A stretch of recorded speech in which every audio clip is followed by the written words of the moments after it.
সাগরে সাগর ছিদ্র করা হয় সাগরের মানে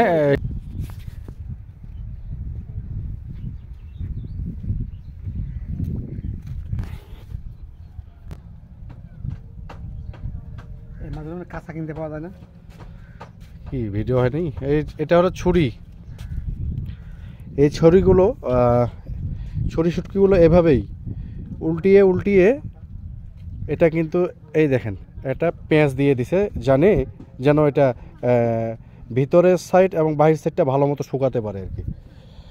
আচ্ছা যেটা বলতেছিলাম যে এটা হলো ফাইসা মাছের শুটকি। এই যে দেখেন এই ফাইসা শুটকিটা এটা কিন্তু অনেক টেস্টি একটা মাছ। হ্যাঁ আর এটা হলো সাগরের মোলা মাছ, তার মানে এই যে শেডটা আছে এটা পুরোটাই হলো সাগরের মোলা মাছের শেড। আর এখানে যতগুলো মাছ দেখতেছেন উপরে শুকাতে দেওয়া ম্যাক্সিমামে হলো ছুরি মাছ। এই শেডেও কিন্তু ছুরি মাছ শুকাতে দেওয়া হয়েছে, যেটা এখানে 1 2 3 4 5 6 7 8 9 9-10টা মাছ মিলে এখানে কিন্তু একটা করে সব লেজগুলো একত্রে করে একটা করে গিট দেওয়া হয়েছে। গিট দেওয়ার ফলে কি এইগুলো শুকাতে দিতে অনেক সুবিধা হবে। এখানে দেখতে পাচ্ছেন যে এটা কিন্তু একটা বাইলা মাছ, সাগরের বাইলা, কত বড়।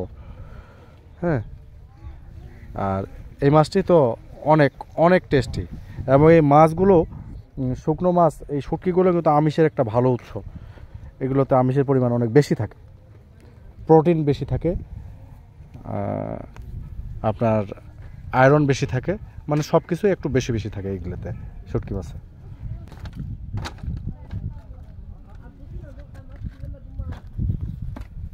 এই ছুরি মাছগুলো কিন্তু অনেক বড় বড়। হ্যাঁ এক একটায় কয় কেজি হতে পারে এগুলা? 3-4 কেজি, তার কম তো না। হ্যাঁ আধা কিলো। কি বলেন, এত বড় মাছ আধা কিলো? কাঁচা অবস্থায় আর কি। ও মানে লম্বায় মাছটা বেশি একটু বড় এই জন্যই। আর এই মাছটির দাঁত আছে কিন্তু, এই যে দাঁত।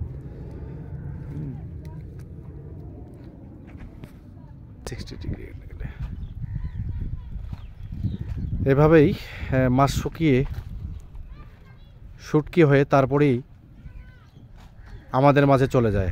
আর এই সব ভাইদের কারণেই এই সব ভাইরাই কিন্তু এই মাছগুলো শুটকি করেন।